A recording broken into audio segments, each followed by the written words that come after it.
Raman Magsaysay award 2024 Ramon Magsaysay award ജേതാവ് ആര് എന്ന് ചോദിച്ചാൽ ജപ്പാൻകാരനായ ഹയാവോ മിയാസാക്കി ജപ്പാൻ സ്വദേശിയായ ജപ്പാൻ പൗരനായ ഹയാവോ മിയാസാക്കിയാണ് 2024 രമൺ മാഗ്സസെ അവാർഡ് ജേതാവ്. അതുപോലെ 2024 സെപ്റ്റംബർ മാസത്തിൽ ഇന്ത്യൻ പ്രധാനമന്ത്രി നരേന്ദ്രമോദി സന്ദർശിച്ച രാജ്യം ഏത് എന്ന് ചോദിച്ചാൽ ബ്രൂണയാണ്. അപ്പോൾ ബ്രൂണയിലാണ് 2024 സെപ്റ്റംബർ മാസത്തിൽ ഇന്ത്യൻ പ്രധാനമന്ത്രി നരേന്ദ്രമോദി സന്ദർശിച്ചത്. അതുപോലെ ഈ സന്ദർശനത്തിനുള്ള പ്രത്യേകത എന്ന് പറയുന്നത് ആദ്യമായിട്ടാണ് ഒരു ഇന്ത്യൻ പ്രധാനമന്ത്രി ബ്രൂണൈ സന്ദർശിക്കുന്നത്. അപ്പോൾ ബ്രൂണൈ സന്ദർശിക്കുന്ന ആദ്യ ഇന്ത്യൻ പ്രധാനമന്ത്രി ആര് എന്ന് ചോദിച്ചാൽ ഇന്ത്യൻ പ്രധാനമന്ത്രിയായിട്ടുള്ള നരേന്ദ്ര മോദിയാണ്. അദ്ദേഹം 2024 സെപ്റ്റംബറിലാണ് ബ്രൂണൈ സന്ദർശിച്ചത്. അതുപോലെ 2024 പാരാഒളിമ്പിക്സ് അമ്പെയ്ത്ത് വിഭാഗത്തിൽ ഇന്ത്യക്കായി സ്വർണ്ണ മെഡൽ നേടിയ താരമാര് അല്ലെങ്കിൽ ഇന്ത്യൻ താരമാര് എന്ന് ചോദിച്ചാൽ ഹർവീന്ദർ സിംഗ് ആണ്. അപ്പൊ ഹർവീന്ദർ സിംഗ് ഏത് വിഭാഗത്തിലാണ് പാരാഒളിമ്പിക്സിൽ ഇന്ത്യക്കായി സ്വർണ്ണ മെഡൽ നേടിയതെന്ന് ചോദിച്ചാൽ 2024 പാരാഒളിമ്പിക്സിൽ അമ്പെയ്ത്തിൽ ഇന്ത്യക്കായി സ്വർണ്ണ മെഡൽ നേടിയ ഇന്ത്യൻ താരമാണ് ഹർവീന്ദർ സിംഗ്. ഈ മെഡലിന്റെ ഒരു സവിശേഷത എന്ന് പറയുന്നത് പാരാഒളിമ്പിക്സ് അമ്പെയ്ത്ത് വിഭാഗത്തിൽ ആദ്യമായിട്ടാണ് ഇന്ത്യക്ക് ഒരു സ്വർണ്ണ മെഡൽ ലഭിക്കുന്നത്. അപ്പോൾ പാരാഒളിമ്പിക്സിലെ അമ്പെയ്ത്ത് വിഭാഗത്തിൽ ആദ്യമായി ഇന്ത്യക്ക് വേണ്ടി സ്വർണ്ണ മെഡൽ നേടിയ ഇന്ത്യൻ താരം ആര് എന്ന് ചോദിച്ചാൽ ആരാണ്? ഹർവീന്ദർ സിംഗ് ആണ്.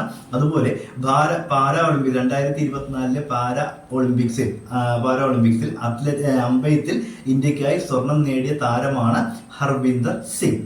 അതുപോലെ 2024 സെപ്റ്റംബറിൽ സംസ്ഥാന സർക്കാർ പ്രഖ്യാപിച്ച സ്പീഡ് പദ്ധതി ആരുമായി ബന്ധപ്പെട്ടിരിക്കുന്നു എന്ന് ചോദിച്ചു കഴിഞ്ഞാൽ ഭിന്നശേഷി വിഭാഗം. അപ്പൊ ഭിന്നശേഷി വിഭാഗവുമായി ബന്ധപ്പെട്ട് സ്പീഡ് എന്ന പദ്ധതി പ്രഖ്യാപിച്ചത് ഏത് സംസ്ഥാനമാണ്? കേരള സംസ്ഥാനമാണ്. അപ്പൊ 2024 സെപ്റ്റംബറിൽ സംസ്ഥാന സർക്കാർ പ്രഖ്യാപിച്ച സ്പീഡ് പദ്ധതിയുമായി ആരുമായി ബന്ധപ്പെട്ടിരിക്കുന്നു എന്ന് ചോദിച്ചു കഴിഞ്ഞാൽ ആരുമായിട്ടാണ്? ഭിന്നശേഷി വിഭാഗവുമായി ബന്ധപ്പെട്ട പദ്ധതിയാണ് സ്പീഡ്. ഈ സ്പീഡ് എന്നതിന്റെ ഫുൾ ഫോം എന്ന് പറയുന്നത് state programme for education and empowerment of disabilities എന്നാണ്. അപ്പോൾ state programme for education and empowerment in ഡിസബിലിറ്റീസിന്റെ ഷോർട്ട് ഫോം ആണ് സ്പീഡ്. അപ്പൊ സ്പീഡ് പദ്ധതി ഏത് സംസ്ഥാന സർക്കാരാണ് ആരംഭിച്ചത്? കേരള സംസ്ഥാന സർക്കാരാണ് ആരംഭിച്ചത്. ഏത് വർഷമാണ്? 2024. അപ്പൊ 2024 സെപ്റ്റംബറിൽ സംസ്ഥാന സർക്കാർ പ്രഖ്യാപിച്ച സ്പീഡ് പദ്ധതിയുമായി ബന്ധപ്പെട്ടിരിക്കുന്നത് ഏത് വിഭാഗമാണ് എന്ന് ചോദിച്ചാൽ ഭിന്നശേഷി വിഭാഗമാണ്. ഈ സ്പീഡിന്റെ ഫുൾ ഫോം എന്തെന്ന് ചോദിച്ചാൽ state programme for education and empowerment in disabilities എന്നാണ്. അപ്പോൾ ഈ ചോദ്യങ്ങൾ ഒരിക്കൽ കൂടി നമുക്ക് നോക്കാം. 2024 രമൺ മാഗ്സസെ അവാർഡ് നേടിയ വ്യക്തി ആര് എന്ന് ചോദിച്ചാൽ ജപ്പാൻകാരനായ ഹയാവോ മിയാസാക്കിയാണ് 2024 രമൺ മാഗ്സസെ അവാർഡ് ജേതാവ്.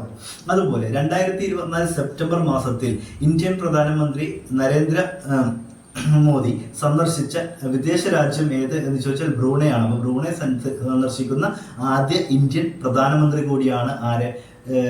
നരേന്ദ്രമോദി.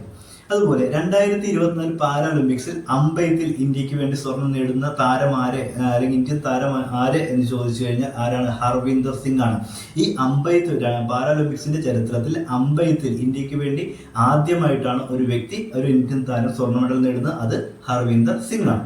അതുപോലെ 2024 സെപ്റ്റംബറിലെ കേരള സംസ്ഥാന സർക്കാർ പ്രഖ്യാപിച്ച സ്പീഡ് പദ്ധതിയുമായി ബന്ധപ്പെട്ടിരിക്കുന്നത് ആര് എന്ന് ചോദിച്ചു കഴിഞ്ഞാൽ ഭിന്നശേഷി വിഭാഗമാണ്. ഈ സ്പീഡിന്റെ ഫുൾ ഫോം എന്ന് പറയുന്നത് state programme for education and empowerment in disabilities എന്നുള്ളതാണ്. അപ്പോൾ കൂടുതൽ ചോദ്യങ്ങളുമായി മറ്റൊരു വീഡിയോയിൽ കാണാം. നന്ദി, നമസ്കാരം.